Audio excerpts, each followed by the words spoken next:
This is See It Now, edited by the partnership of Murrow and Friendly, presented by the Aluminum Company of America. This is the computing machine at the Institute for Advanced Study, Princeton, New Jersey. It is virtually the only piece of scientific equipment at this institute. There is no student body here, just chalk and blackboard and books and scholars, less than 100 of them in all. Einstein, Bohr, Oppenheimer, Merritt, Woodward, Thompson, Lowe, Hetty Goldman, Kantorovich, Belop. In the past, the Institute has contributed much to the security and knowledge of this republic. The men of this institute probe far beyond the existing frontier of man's knowledge. This is a brief report on the work and purpose of the Institute as seen through the eyes and mind of one man, its director, Dr. J. Robert Oppenheimer, a physicist. Dr. Oppenheimer, why don't we begin by your telling me a little about this Institute for Advanced Study, how it began? Well, I'll try. Of course, it began at a time when I wasn't anywhere near, and it's already a subject for historical research. I'm about to find someone to see if we can find out how it began. I've heard you describe it as a decompression chamber. Well, it is for many people. There are no telephones ringing, and you don't have to go to committee meetings, and you don't have to meet classes. And it's especially for the few people who are here for life. The first years are quite remarkable, because most people depend on being interrupted in order to live. But the work is so hard, and failure is of course, I guess, an inevitable condition of success. So they're used to having to go to attend to other people's business. When they get here, there's nothing of that, and they can't run away. It's to help men who are creative and deep and active and struggling scholars and scientists to get the job done that it is their destiny to do. This is a big order, and we take a corner of it. We do the best we can.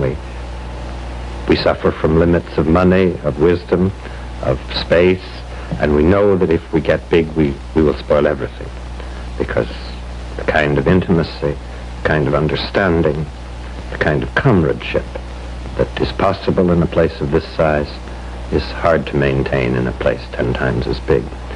But we are here as an institution. I don't mean in our individual capacities, but as an institution, we are here to take away from men the cares, the pleasures that are their normal excuse for not following the rugged road of their own life and need and destiny. Well, would you tell me something about the permanent members of the staff, the faculty? Some are pure mathematicians. This was the first and I guess the most illustrious field in which the Institute entered. And there's Hassler Whitney, who was a man, spent most of his life at Harvard, an extraordinarily imaginative and creative man whose field, it won't mean much, his field is essentially topology. What exactly is that? Well, it is a study of those relationships which do not have to do with measure and size, but with shape and arrangement. Let me digress. We had here this year a French-Swiss psychologist, he is almost a philosopher, called Piaget, whose work has been on the way children learn to think, how they learn notions of cause, notions of time, notions of necessity, notions of number, all the things that Kant thought you were born with. Well, you're not born with them, you learn them. And he made one discovery which is not surprising, but a little odd. He found out those things which in normal mathematical instruction are the most highbrow, are the things the children know first. Children know first whether objects are inside each other or separate, whether they can be deformed into each other. And these are the notions that topology deals with. They learn later that the length of a line is so, or that a figure has 7 sides and not 6. All the things that have to do with number come later. But the things that have to do with relatedness, the fact that a donut can't be turned into a sphere without tearing it, you see. This kind of thing the child knows, and these logical notions, I mentioned only trivial ones, are the basis of topology. Then there are 2 men, one a Norwegian and one a Swede, but there is no conspiracy here, who are analysts and have done very great work in analytic number theory, Selbert and Björling. There's Marston Morse, who's a very distinguished and large mathematician, has worked in many different fields, and I hate to say it, he is almost a statesman of mathematics. There's Dean Montgomery, who solved a famous problem of Riemann, which I'm not going to define, and astonished us all a few years ago. There are 2 physicists, and there will shortly, I think, be more, both young, one a Dutchman, Pijs, and one an Englishman, Dyson, both of whom in quite different ways are struggling with the problems that interest me. There's Panofsky, who is a historian of art. He has 2 kids, 2 boys, both physicists, and they were very, very bright boys, and one of them was first in his class at Princeton, the other second. They call one the bright Panofsky and the other the dumb Panofsky. And they used to tease him. They said, of course, they didn't know how good they were. If they were good, they'd be physicists, but they could always fall back on the history of art if they were failures. There's an old friend of mine, and a man I think of as quite a great man, really. That's Harold Chernus, who is that wonderful blend of scholar and philosopher that you don't find very often. His field is Greek, his passion, Plato and Aristotle. And Professor Einstein is still here too, isn't he? Oh, yeah, indeed he is. Indeed he is. He is one of the most lovable of men. Does he ever call you up on the telephone? Sometimes. I think he calls me, when he reads in the newspapers something about me that he doesn't like, and he calls me up and says, that's all right, that's just right. Niels Bohr is here now as well. Oh, we have many, many people visiting. Yes. And now I will tell about those that are exciting. I mentioned Piaget to me, but there are many who are too many to talk about.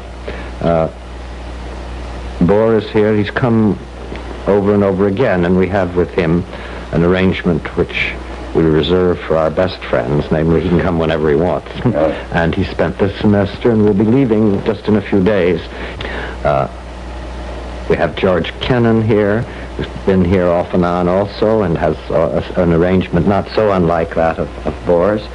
He's looking at a very odd episode, maybe tragic, and that is what the Americans were doing at the time of the Russian Revolution and in the year that followed that.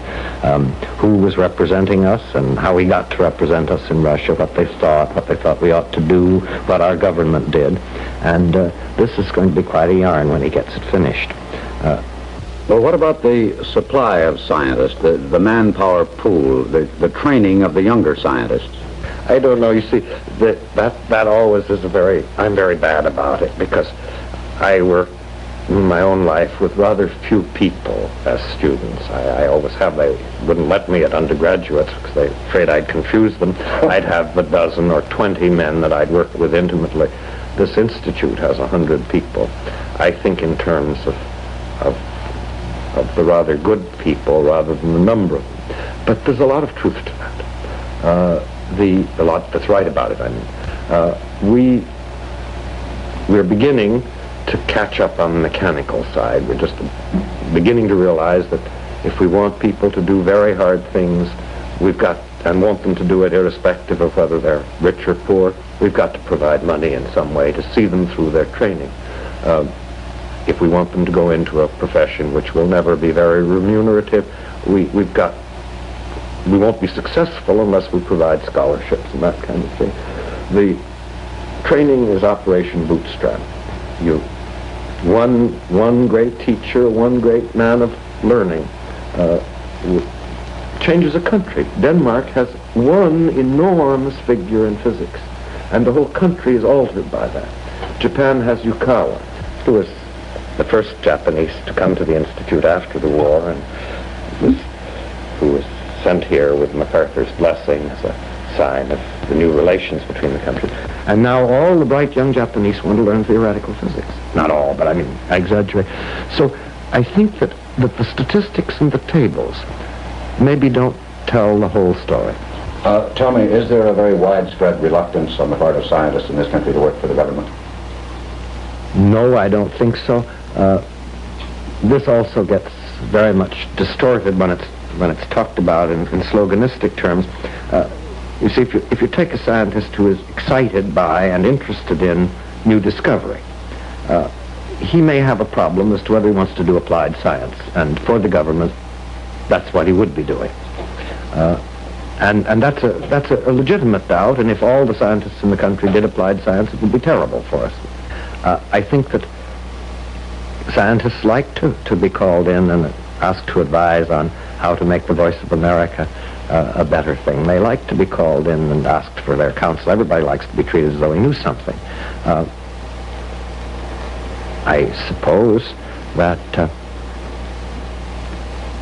when the government behaves badly in a field you're working close to, when decisions that look cowardly or vindictive or short-sighted or mean are made, and that's very close to your area, then you get discouraged, and you may recite George Herbert's poem, I Will Abroad, but I think that's human rather than scientific.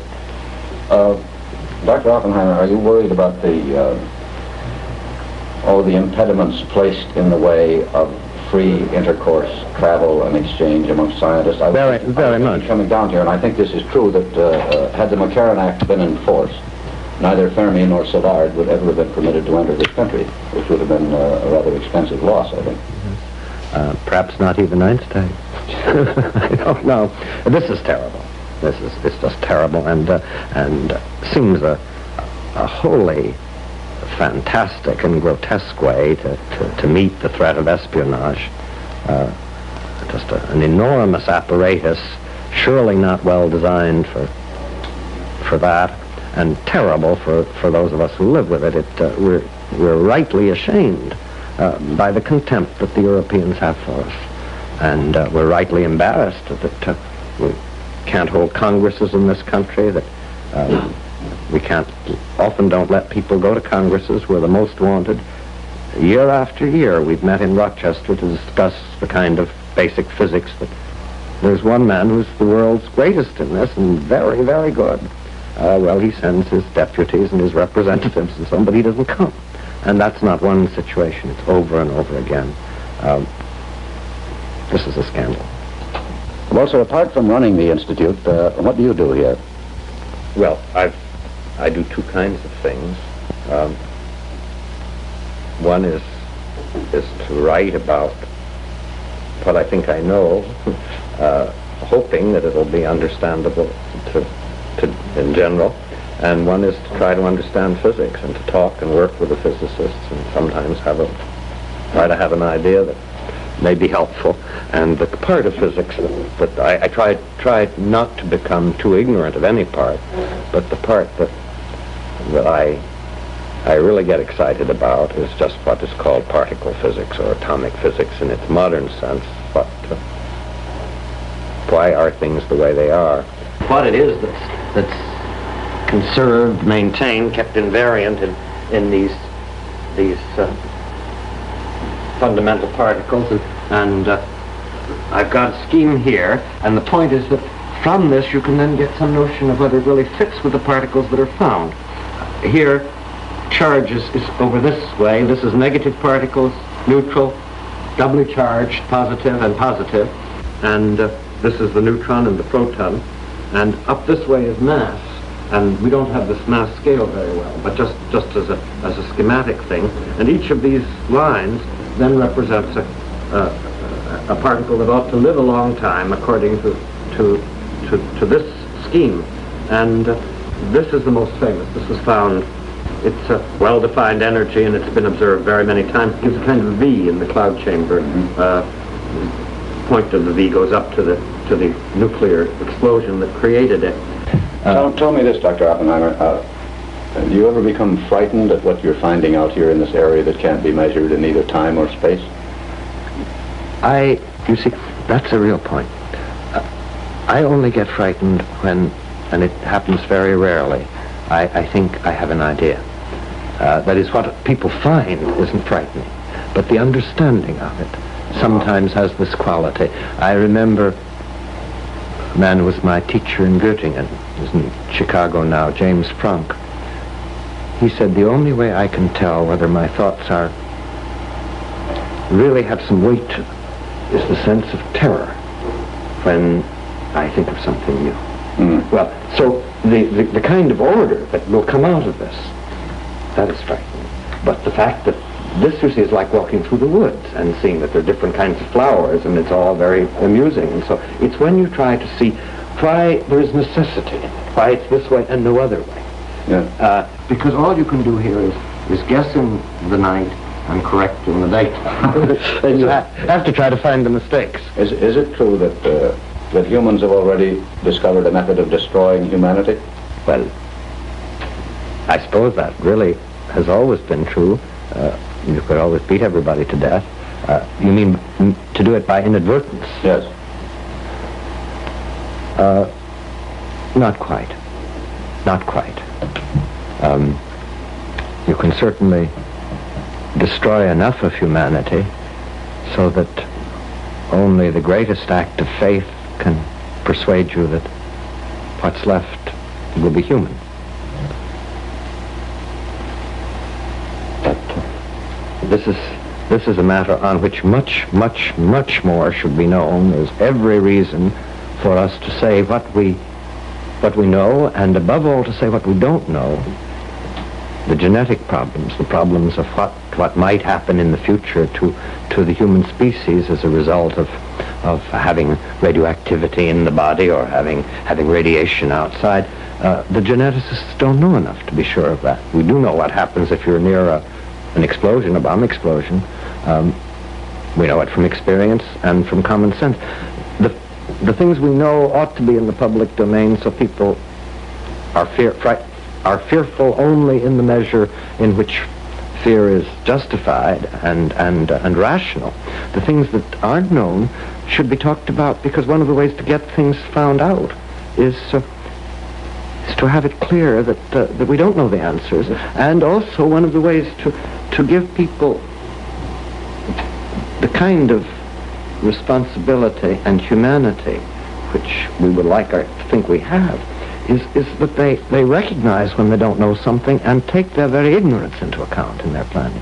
This is too long an answer to your question, but I feel very... It certainly is not, and it brings me to another one that I wanted to ask very much, and that is that in this era that is more threatened and dominated than any previous one by scientists, their decisions, their discoveries, what about the poor, uninformed civilian?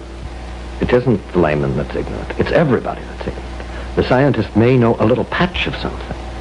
And if he's a humane and intelligent and curious guy, he'll know a few spots from other people's work. He may even be able to read a book. But his condition is the condition of everyone, which is that almost everything that's known to man, he doesn't know anything about at all, or knows it only in a very sketchy way. And that's because it's gotten a bit complicated. The problem of a coherent civilization is the problem of living with ignorance and not being frustrated by it. So that you find occasionally a man knows two things, and that intersection may be a great event in the history of ideas. Occasionally a man may think that something is relevant or exciting which no one before thought concerned him professionally. That may change the history of the world. And these are the connections, these virtual connections, these casual and occasional connections, which make the only kind of coherence we have. That and affection, that and respect. that, and then, I suppose, a kind of humanity. Now, if you look at the problem of science and government, then, of course, mostly it's not really science. It's pretty much practical application, because no one in the government of the United States needs to worry about whether the isotopic spin or the Strange's number are the real invariants of the subatomic work. They need to know sometimes things that are very hard to answer. Can a ballistic rocket enter the Earth's atmosphere if it's come a few thousand miles and have a skin that isn't burned up and so on? They need to know, is there any limit to the size of explosions you can make? They need to know all kinds of technical things. And these are not, in the narrow sense, the frontier of science, but they're technical and complicated. Some will understand one another in one area, some in another, and you get a kind of lacework of coherence. And that requires, I used the word affection before. For the government, it might be better to say trust, though I think even for the government, affection wouldn't be a hopeless word. Take in the government itself, which consists of laymen. Take the president or his secretary of state or his secretary of defense. All he can do is be sure that in one way or another, the advice he's being given is subject to criticism. That if he gets a statement of how it is, this will cost so many dollars and take so many years, this is impossible, that anyone who has a different view and the professional qualifications that make it interesting can get to it. And I think that isn't too bad in the parts of the government I've been close to, that is the atom and the military establishment and the State Department. I think people have been able to tell their stories, and that folly has been corrected. But if you mean the people outside the government, Yes. and I think that's more important. There's a point that I feel most deeply, and I think I speak really now the voice of my profession, and that is the integrity of communication. The trouble with secrecy isn't that it inhibits science. It could, but in this country it's hardly been used that way. Technical things are really quite widely known, and those at the growing tip of any science are so far from practice that the people talk quite freely about and should.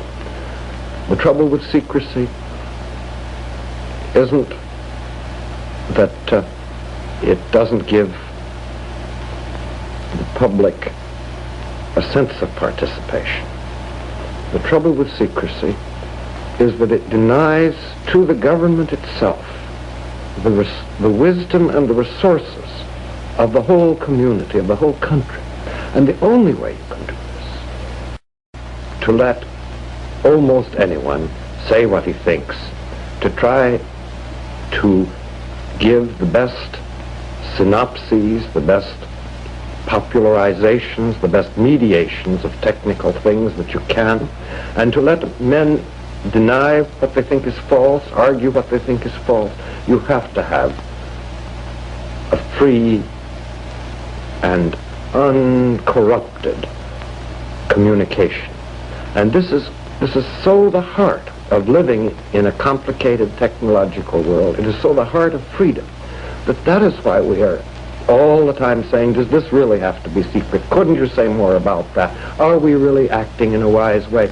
Not because we enjoy chattering, not because we're not aware of the dangers of the world we live in, but because these dangers cannot be met in any other way. Well, if I may say so, I think you were speaking there not only for your profession, but for mine, if it is a profession. I'm sure of that. There aren't, in fact, very many secrets. There aren't secrets about the world of nature. There are secrets about the thoughts and intentions of men. Sometimes they're secrets because a man doesn't like to know what he's up to if he can avoid it. Dr. Oppenheimer, if enough nations get messing about with hydrogen bombs, is there any danger of contaminating the atmosphere, of the fallout being so heavy that we may damage ourselves without meaning to? I'm not unworried about it. I tend still to worry about war rather than peace. I think the scale of things in these experimental undertakings is so vastly smaller, and their location so much more secure than what you'd expect if the battle were joined, or that we'd do well to worry about the latter before the former. That was a brief glimpse of a 2.5-hour conversation with Dr. J. Robert Oppenheimer, director of the Institute for Advanced Studies. One thing that impressed this reporter at that institute was that he has never heard so many people say, "I don't know." These men recognize mystery, they welcome it, and they wrestle with it. Good night, and good luck.